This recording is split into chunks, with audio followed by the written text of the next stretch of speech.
Hello my হ্যাংলু পেংলু, সবাই কেমন আছিস? তোদের রিকোয়েস্টের জন্য 2 মার্কসের সাজেশনের পর সেকেন্ড সামেটিভ স্পেশাল 5 মার্কসের সাজেশন আজকে নিয়ে চলে এসেছি তোদের সামনে।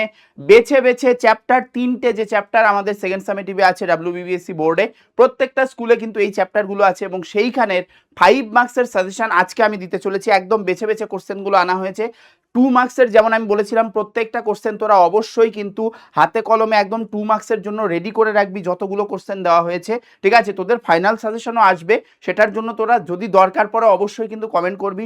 5 মার্কস আলাদা করে দেওয়া হচ্ছে, পরে একটা ফাইনাল সাজেশনও আসার কথা আছে। যদি তোদের ডিমান্ড থাকে তাহলে অবশ্যই আমরা নিয়ে আসবো প্রত্যেকটা সাবজেক্টের। ঠিক আছে, তার জন্য কিন্তু কমেন্টে জানাতে হবে। ঠিক আছে, তাহলে আমরা শুরু করি। আজকের এই পুরো সাজেশনটা তোরা যদি পেতে চাস তাহলে তোদের যেতে হবে PW অ্যাপে এবং এই ব্যাচটা সার্চ করতে হবে। হ্যাঁ, আর যদি এই সাজেশন স্পেশাল যদি তোরা নোটস বা কোনো মাইন্ড ম্যাপ বা শর্ট নোটস পেতে চাস, তার জন্য কিন্তু PW বাংলা মাধ্যমিক 2027 এই যে হোয়াটসঅ্যাপ চ্যানেল আছে এখানে কিন্তু তোদের লগ ইন করতে হবে।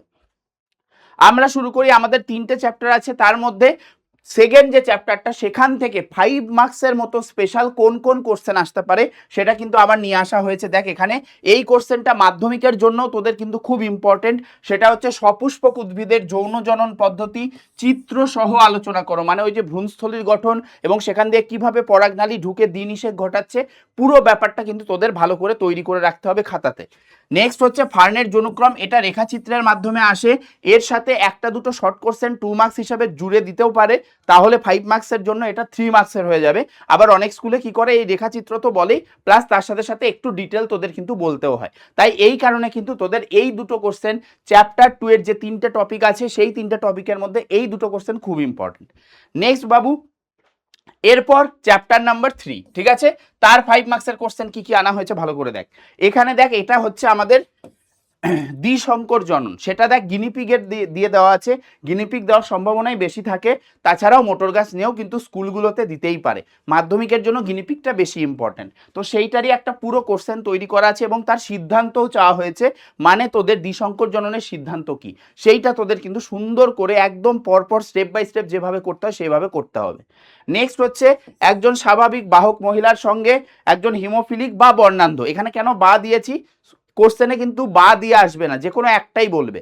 তো যেহেতু হিমোফিলিয়া আর বর্ণান্ধতা দুটোই এক্স ক্রোমোজোমাল ডিজিজ, সেই কারণে যে কোনোটা দিয়ে কিন্তু কোশ্চেন আসতে পারে এবং যে কোনো রকম কন্ডিশন সেট করতে পারে।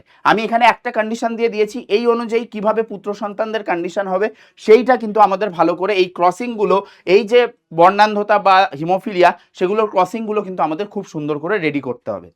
নেক্সট বাবু, থ্যালাসেমিয়া রোগের 3টি প্রধান লক্ষণ, যেটা আমি 2 মার্কসের কোশ্চেনেও দিয়েছি। এইটাকে কাজে লাগিয়ে ওরা কিন্তু 3+2 মানে 5 মার্কস তৈরি করলেও করতে পারে। এবং বর্ণান্ধতা রোগের কারণ কেন হয়, সেই যে আমাদের রঞ্জকের ব্যাপার, হ্যাঁ, ফোটোপসিন, সেখানে আমাদের লাল বর্ণান্ধতার জন্য আলাদা, নীল বর্ণান্ধতার জন্য আলাদা, সেইগুলোর প্রত্যেকটা জিনিস কিন্তু আমাদের রেডি করতে হবে। তাহলে এই 3টে কোশ্চেন 5 মার্কসের জন্য সববার কিন্তু আমি রেডি চাই। নেক্সট বাবু, চ্যাপ্টার নাম্বার 4 সাজেশন 5 মার্কসের। তাহলে চ্যাপ্টার নাম্বার 4 মানে অভিব্যক্তি আর অভিযোজন, সেই পার্টের মধ্যে কোন জায়গাগুলো ইম্পর্টেন্ট। প্রথমেই আমাদের একদম চোখ কান বুঝে মিলার এবং উডের পরীক্ষা, একদম পুরোই ছবি সহ কিন্তু তোদের ভালো করে 5 নম্বরের জন্য রেডি করে রাখতেই হবে। সেখানে বিক্রিয়ক বিক্রিয়াজাত পদার্থ সেগুলো কিন্তু ভালো করে লিখতে হবে। অভিব্যক্তির মুখ্য ঘটনাবলী, প্রত্যেকটা জায়গায় এক্সামে কিন্তু যেখানেই সুযোগ পায় এই চ্যাপ্টারের এই কোশ্চেনটা কিন্তু দিয়ে দেয় শব্দচিত্রের মাধ্যমে বা রেখাচিত্রের মাধ্যমে। এর সাথে সাথে ডারউইনের মতবাদ বেশি ইম্পর্টেন্ট। হ্যাঁ, এইটা অনুসারে নতুন প্রজাতি কিভাবে সৃষ্টি হচ্ছে উদাহরণের সাহায্যে, মানে পরপর যে স্টেপসগুলো ছিল প্রত্যেকটা স্টেপস কিন্তু ভালো করে উদাহরণ দিয়ে আলোচনা তোকে করতে হবে। এরপর সমসংস্থ সমবৃত্তি অঙ্গের মধ্যে পার্থক্য, এটা আমি 2 মার্কসের মধ্যেও দিয়েছি। এটাকে কাজে লাগিয়ে ওরা 5 মার্কসও বানাতে পারে। নিষ্ক্রিয় অঙ্গ কি, উদ্ভিদ আর প্রাণীদেহে অবস্থিত। একটা করে নিষ্ক্রিয় অঙ্গের নাম তোকে লিখতে হবে। নেক্সট হচ্ছে হৃৎপিণ্ড ঘটিত প্রমাণ, খুব ইম্পর্টেন্ট, কিভাবে সরলতা থেকে জটিলতা সৃষ্টি হয়েছে। এর সাথে সাথে বিভিন্ন শ্রেণীর প্রাণীদের তুলনামূলক ভ্রূণতত্ত্ব, এই যে বায়োজেনেটিক সূত্র কন্ডিশন, সেখানে কি কি একই রকম সিমিলারিটি ওয়ালা বৈশিষ্ট্য আমাদের দেখা গেছে, সেই ব্যাপারগুলো কিন্তু আমাদের করতে হবে।